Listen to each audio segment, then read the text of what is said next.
Ang ating mundo ay nababalot ito ng mga mahiwagang kwento at misteryo na hindi may paliwanag na ating sensya. Kahit na yung mga scientists ay patuloy pa rin nag-imbestiga sa mga bagay na nangyayari sa ating mundo. Ang ating mundo ay napakalawak nito at minsan may mga tao pumunta sa ibang panahon o dimension na hindi natin alam ito dahil mismo sila ay nag-iingat sa kanilang ginagawa. Pero bago tayo magpatuloy sa ating kwento ay inaanyahan kitang mag-subscribe sa aking channel para kung meron tayong mga video na katulad nito ay saka sa unang-unang makakapanood. Kaya simulan na natin.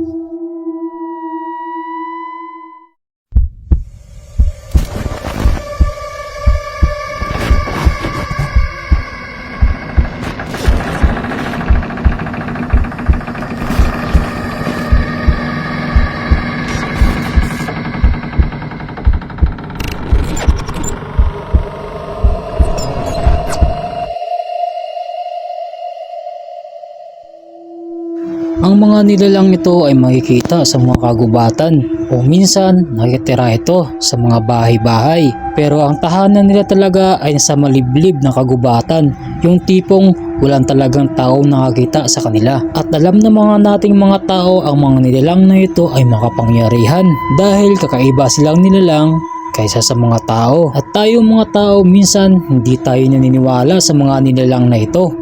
Pero meron talaga nakuhaan ng video sa kagubatan na nagpapatunay sila ay totoo.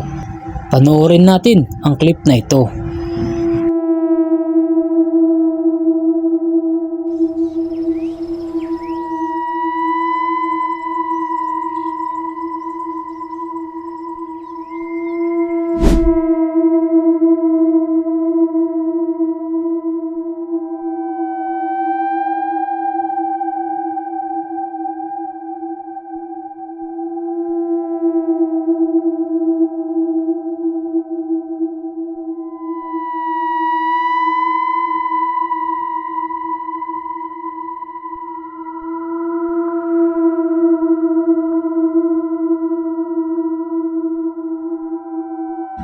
Alam naman natin ng mga tao ang mga nilalang na ito ay nakatira sa ilalim ng dagat. Pero minsan, mayroong mga taong kumukuha sa kanila ng video na hindi nila napapansin ito. At minsan umaon sila sa karagatan na hindi natin alam ang dahilan. Siguro gusto nilang makita ang mundong ibabaw na kahit minsan lamang. Pero bakit kayang mga nilalang na ito minsan ay nagpapakita sa mga tao na alam naman nila na delikado ito? At minsan naman nakikita sila sa dalampasigan na wala nang buhay. Ano kaya ang dahilan? Sa tingin mo? Panoorin natin ang video na ito.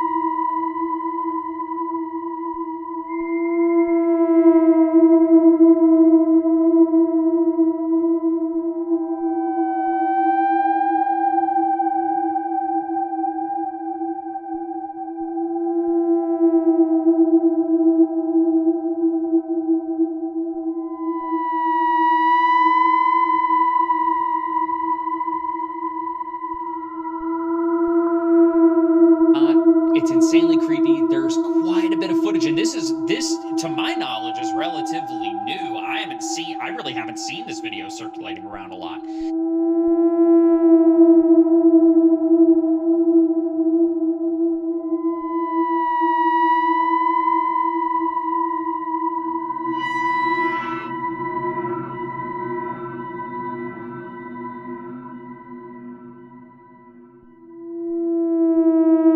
Sa video ito ay kuha sa dalampasigan na kung saan na malaking halimaw na nagtatago sa malakas ng unos ng ulan. Sa video ito ay napapatunay na ang mga halimaw ay totoo, na ang mga halimaw ay buhay na naninirahan sa ating mundo.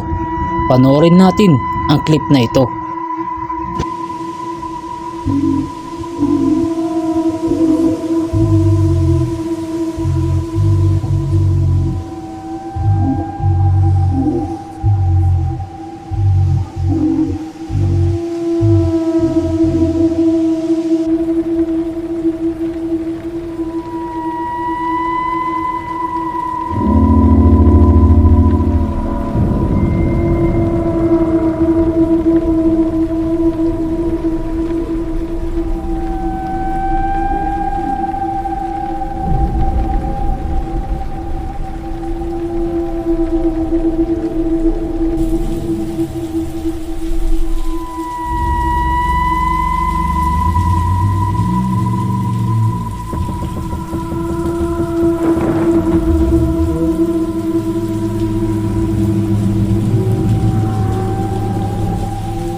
Sa panahon ngayon, palawakin ang ating imahinasyon, talasan ng isipan at buksan ng mga mata dahil ang ating mundong ginagalawan ay meron na babalot na mahiwagang kwento at misteryo.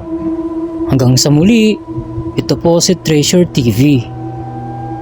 Paalam!